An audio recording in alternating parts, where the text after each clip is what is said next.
Picture two people. Same city. Same neighborhood. Similar rent. The first person earns $95,000 a year.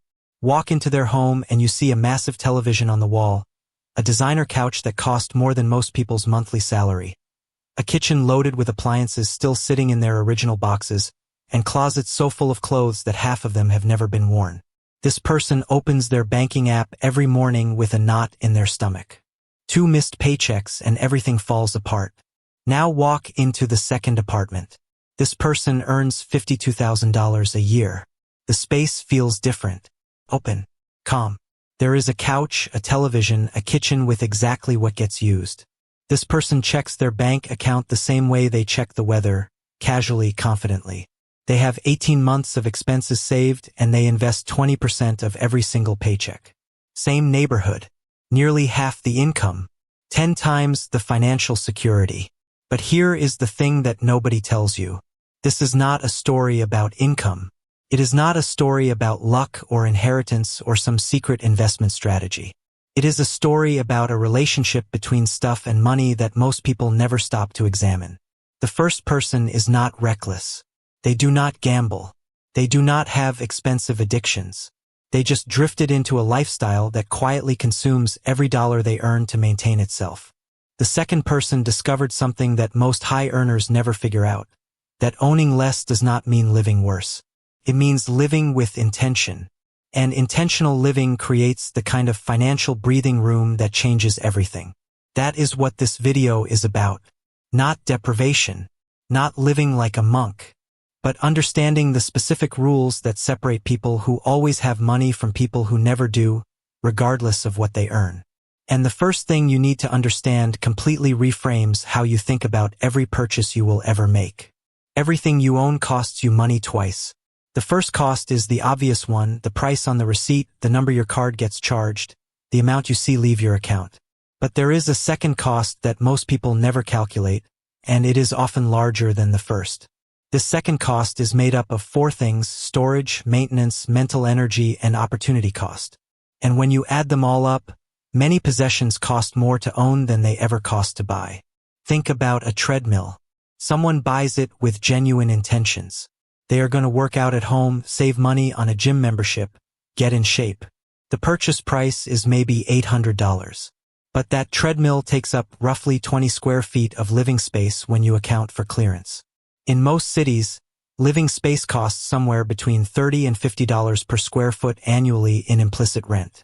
That treadmill is costing you between $600 and $1,000 a year just to exist in your home.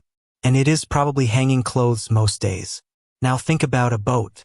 $30,000 to buy. Sounds like a one-time purchase. But the industry standard says annual maintenance runs about 10% of the purchase price. That is $3,000 a year to own a boat you might take out 8 times. That is $375 every single time you go on the water before you factor in fuel, food, or anything else. And there is still more. Every single item you own occupies a small slice of your mental attention. It needs to be cleaned, organized, maintained, insured, worried about. Researchers have actually found that visual clutter increases cortisol, the stress hormone, and reduces your brain's ability to focus. Your possessions are stressing you out in ways you cannot consciously feel. And then there is opportunity cost, the most invisible cost of all. Every dollar locked up in possessions is a dollar not growing. That $15,000 home gym setup sitting mostly unused could have been $15,000 in index funds growing to $50,000 or more over 15 years. You did not just buy a home gym. You bought a home gym instead of a portion of your future financial freedom. When you start seeing purchases through this lens, everything changes. The price tag is just the entry fee. The real cost is everything that comes after. This understanding is the foundation of the first rule, and it is one that people who are always financially stable follow without exception. Before buying anything, calculate the cost per use. Not the sticker price. Not the monthly payment. The cost per use. Take the total price of the item, estimate honestly how many times you will realistically use it in a year, and divide. That number, the cost per use, is the only honest measure of whether something is actually worth buying. A $200 jacket you wear twice costs $100 per wear.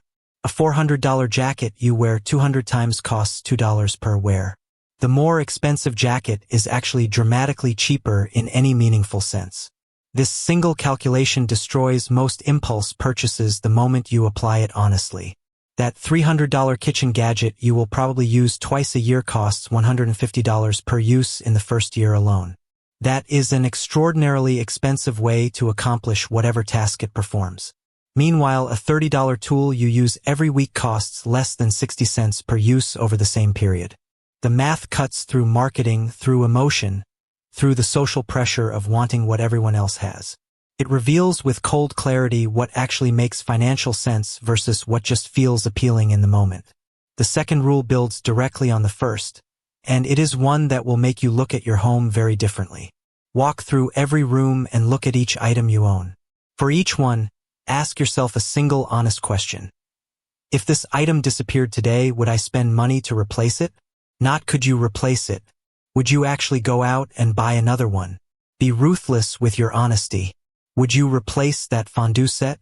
That bread maker collecting dust on the counter? Those clothes you have not worn in over a year? For most items, if you are being completely honest, the answer is no. You would not replace them. They exist in your life not because they serve you but because of inertia. They were impulse purchases, gifts you felt obligated to keep, relics of past hobbies and phases you have long since moved past. And here is the thing about items you would not replace: they have negative value. They are not neutral. They actively cost you space, mental energy, and maintenance without giving you anything meaningful in return. Every hour spent cleaning around, organizing, or thinking about things you do not actually want is an hour taken from something that matters. The people who are consistently financially stable have learned to ruthlessly eliminate items that fail this test. They sell what has value, donate what someone else could use, and let go of the rest. And once you do it, once you experience the physical and mental space that opens up, you understand immediately why they keep doing it. So far we have talked about understanding the true cost of ownership and eliminating what does not serve you. But the rules that create lasting financial stability go deeper than decluttering. They get into the behavioral patterns and psychological traps that quietly drain wealth from people who by every external measure should be building it.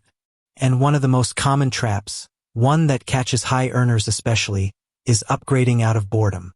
There is a pattern that shows up again and again in people who earn good incomes but have very little to show for it. Their television works perfectly, but the new model has slightly better picture quality. Their phone does everything they need, but the new release has a marginally improved camera. Their car runs reliably, but the New Year's model has updated styling. Each individual upgrade feels reasonable, justified even. But collectively, these decisions represent wealth destruction disguised as progress. The rule that financially stable people follow is simple and non-negotiable. Never replace something that still functions properly. Not because a newer version exists. Not because you are bored with the current one. Not because someone you know just upgraded. An item remains functional until it genuinely cannot perform the task it is supposed to perform. That is the only definition of failure that justifies replacement. Boredom is not failure. The desire for novelty is not failure. The existence of a newer alternative is not failure. Actual breakdown is failure. Everything else is marketing convincing you to solve problems you do not have. The numbers on this are staggering when you look at them honestly. The average person replaces their smartphone every 2 to 3 years while the previous phone still works perfectly. Over 30 years, that pattern costs somewhere between $30,000 and $50,000 in unnecessary purchases, from phones alone. Apply that same upgrade mentality across every category where it operates: cars, televisions, furniture, appliances, clothing, and the lifetime cost easily exceeds $200,000. That is not a rounding error. That is a retirement account. That is financial freedom. That is the difference between having options and not having them. Now, knowing what not to do is only half the equation. The fourth rule is about engineering your environment so that the right financial behaviors become the easy ones, because relying on willpower alone is a losing strategy. Human behavior follows the path of least resistance. If spending is frictionless and saving requires effort, you will spend. If saving is automatic and spending requires deliberate steps, you will save. The people who are consistently financially stable do not have more willpower than everyone else. They have better systems. They create friction for spending and ease for saving by designing their environment deliberately. Spending friction looks like removing saved card numbers from online retailers so every purchase requires conscious effort. It looks like implementing a 24-hour waiting period before any non-essential purchase. It looks like deleting shopping apps from your phone entirely and unsubscribing from promotional emails that exist solely to manufacture desire. Saving ease looks like automatic transfers to investment accounts that happen on payday before you ever see the money. It looks like keeping only a modest amount in your easily accessible checking account so large impulse purchases simply are not possible without deliberate effort. It looks like treating your savings contribution as a fixed expense, the same way you treat rent, non-negotiable and paid first. These structural changes matter more than any motivational content you will ever consume because environment is constant while willpower is not. Willpower depletes throughout the day. It weakens under stress, under fatigue, under emotion. The person relying on willpower to resist impulse purchases will eventually fail. Not because they are weak, but because willpower is a finite resource and marketing is relentless. The person who deleted the shopping apps and removed their stored card numbers cannot impulse purchase in that moment regardless of how they feel. The system protects them when their own discipline cannot. Research suggests the 24-hour rule alone eliminates roughly 70% of impulse purchases. Most desires for objects fade within a day when not acted on immediately. The object was never the point, the emotional hit of buying it was. And once that passes, the desire usually goes with it. The fifth rule sounds almost obsessive until you actually try it, and then it becomes one of the most powerful awareness tools you have ever used. Count your possessions regularly. Pick a category. Count every item you own in that category. Write the number down. The results consistently shock people who have never done this exercise before. Most people who guess how many shirts they own estimate somewhere around 15. The actual count is frequently 45 or more. Most people who guess their kitchen gadget count come in at 5 or 6 and find 23. The act of counting forces a confrontation with reality that estimates and assumptions never create. And once you know the number, future purchases feel completely different. You are not buying a shirt. You are bringing your collection from 47 to 48. The absurdity becomes impossible to ignore. Financially stable people do not just count once. They track key categories over time and set maximum thresholds. Perhaps 30 items of clothing total. Perhaps 15 books at any given time. Perhaps a strict one-in, one-out policy where any new item requires removing something existing. These self-imposed constraints do not feel like deprivation once you implement them. They feel like clarity. Every acquisition becomes a conscious decision rather than a passive accumulation.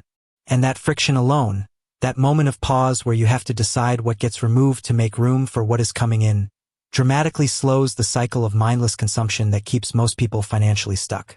The sixth rule saves enormous amounts of money while also protecting you from one of the most common and expensive financial mistakes people make. Buying into hobbies and interests before they know whether those interests are real or just temporary excitement. The rule is simple: rent or borrow before you buy. Most purchases that end up collecting dust follow the same pattern.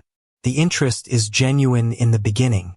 The enthusiasm is real, but it fades. And the expensive equipment purchased to support that interest ends up as an expensive reminder of a phase that passed. The financially stable approach is to test first. Want to get into camping? Rent equipment for the first few trips.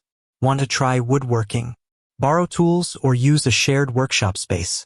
Want a kayak? Rent several times before committing to ownership. This approach does two things simultaneously. First, it reveals whether the enthusiasm is genuine or temporary, and it is far better to discover it is temporary while renting than after spending thousands on equipment that will never be used again. Second, it clarifies exactly what you need. First-time campers who jump straight to buying almost always buy the wrong things. Too much of some things, not enough of others. Renting lets you learn before you commit, so when you do eventually purchase, you buy precisely what serves you rather than guessing.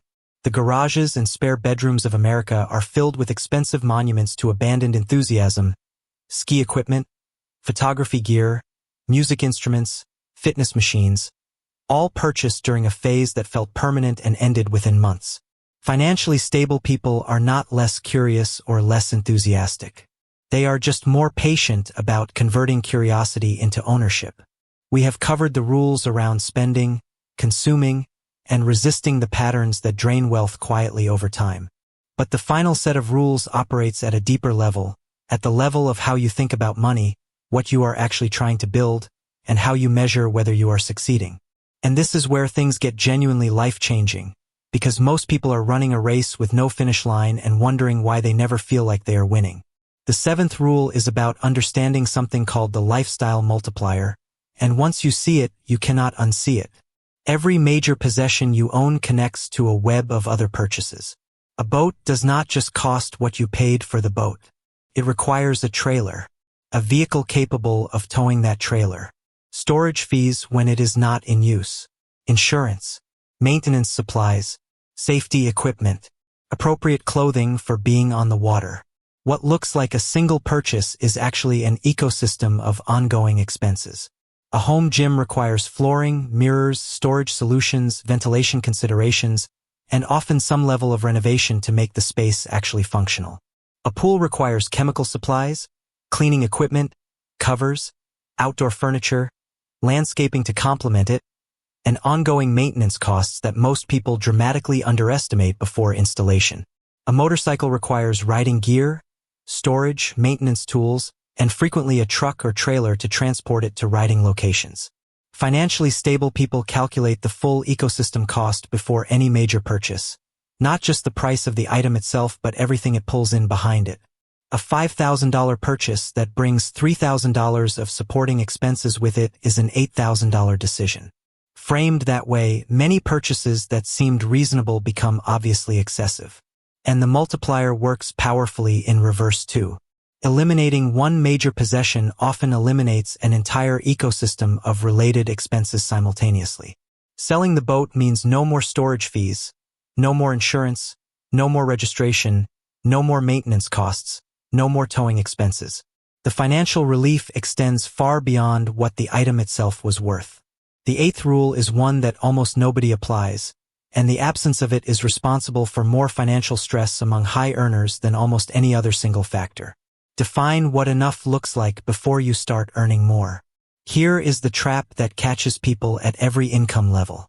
Their income increases, so their lifestyle expands to match.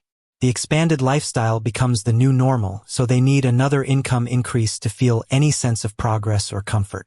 That increase arrives, the lifestyle expands again, and the cycle continues indefinitely. People earning $300,000 a year report the same financial anxiety as people earning $80,000, because their spending expanded alongside their income and the gap between what comes in and what goes out never meaningfully changed. Financially stable people break this cycle by defining enough in advance. They decide what kind of home genuinely meets their needs, what kind of car reliably gets them where they are going. What level of material comfort constitutes actual satisfaction rather than just the appearance of success? And then they hold that line even as their income grows. This might mean deciding that a particular home is enough even when you could eventually afford something significantly more expensive. It might mean deciding that a practical, reliable car is enough even when colleagues are driving luxury vehicles. It might mean deciding that your current wardrobe genuinely serves you even as your income could easily support constant additions. Defining enough creates a finish line. Without it, you are running an endless race where the finish line moves every time you get close to it. With it, every dollar that comes in above that threshold flows directly to saving and investing rather than lifestyle expansion. The math on this is extraordinary. Someone who defines enough at $60,000 of annual spending and then grows their income to $150,000 is directing $90,000 a year toward financial freedom. Someone earning the same $150,000 but redefining enough upward with every raise might be saving almost nothing. Same income, completely different trajectory. The difference is entirely the decision about enough. The ninth rule reframes what wealth actually is, and this reframe changes every financial decision you make once it clicks. Stop measuring wealth by what you own. Start measuring it by what you can choose. The conventional view of wealth is about accumulation, the house, the car, the possessions that signal financial success to the outside world. But financially stable people measure wealth completely differently. They measure it by optionality. Can you leave a job that is destroying your mental health without financial catastrophe? Can you take several months off to handle a family situation without your life falling apart? Can you move cities for a relationship or an opportunity without being trapped by financial obligations? Can you say no to work that pays well but compromises your values? Can you absorb an unexpected financial shock without it becoming a crisis? These options, this freedom to choose, is real wealth. And it is only available to people who have built meaningful space between what they earn and what they spend. The person earning $200,000 but spending $195,000 has almost no optionality. They are as trapped by their financial obligations as someone earning a fraction of that. The person earning $80,000 and spending $45,000 has extraordinary freedom. They can take risks. They can make decisions based on what they actually want rather than what they financially need. They can absorb disruption without panic. Every purchase you make is not just an exchange of money for an object. It is a trade of optionality for possession. Is this item worth reducing your ability to make free choices about your own life? Sometimes the answer is genuinely yes. More often, when you frame the question that way, the answer is clearly no. The 10th rule is about maintaining what you build rather than endlessly rebuilding it from scratch. Because the most common pattern among people who attempt to change their financial relationship with stuff is a massive purge followed by a gradual drift back to exactly where they started. They do an enormous decluttering session, feel incredible for a few weeks, and then slowly over the following months accumulate right back to their original level. The purge felt productive. The reaccumulation was invisible until it was complete. Within 2 years, they are right back where they started. The rule that prevents this is cyclical decluttering rather than periodic massive purges. Instead of one overwhelming annual session, financially stable people build small regular reviews into their rhythm. A weekly awareness of what is coming into their space. A monthly evaluation of one specific category. A quarterly assessment of overall accumulation trends. This cyclical approach catches drift early, before it rebuilds to an overwhelming level. Removing 3 items per week is sustainable indefinitely. Removing 300 items once a year feels like a project, gets postponed, and often does not happen. The cyclical approach also builds something the one-time purge never does: genuine self-awareness about your own consumption patterns. When you evaluate your possessions regularly, you start noticing which categories consistently tend to grow. You identify which emotional states trigger acquisition for you specifically. You recognize which marketing tactics and environments reliably work on you. This awareness transforms your relationship with consumption from reactive to intentional. You are no longer just treating the symptoms. You are understanding and addressing the cause. Here is what all of these rules ultimately point toward, and this is the thing that nobody tells you when they talk about minimalism and money. The relationship between owning less and having more is not just mathematical. It is psychological, and it runs in both directions simultaneously. Owning less creates more money, yes, but having more money, real savings, real financial security, real breathing room, also reduces the compulsion to own more things. Because so much of what drives consumption is not actually desire for the objects themselves. It is the emotional weight of financial insecurity. It is the need to feel successful when your bank account does not reflect the success you want. It is the temporary relief of a purchase in a moment of stress or anxiety or boredom. When your savings are real and your investments are growing and you have genuine financial security, that emotional hunger that drives so much spending simply diminishes. You do not need the stuff to feel like you are succeeding. Your actual financial position tells you a story you are proud of. And that creates a cycle that compounds beautifully over time. Spending less builds savings. Savings create security. Security reduces the emotional need to spend. Reduced spending accelerates savings further. Each turn of the cycle reinforces the next, and the momentum builds in a direction that changes your life. The opposite cycle is equally self-reinforcing, but in a direction that is quietly devastating. Spending everything creates ongoing financial anxiety. That anxiety drives more spending as temporary emotional relief. More spending deepens the insecurity. The insecurity drives more spending.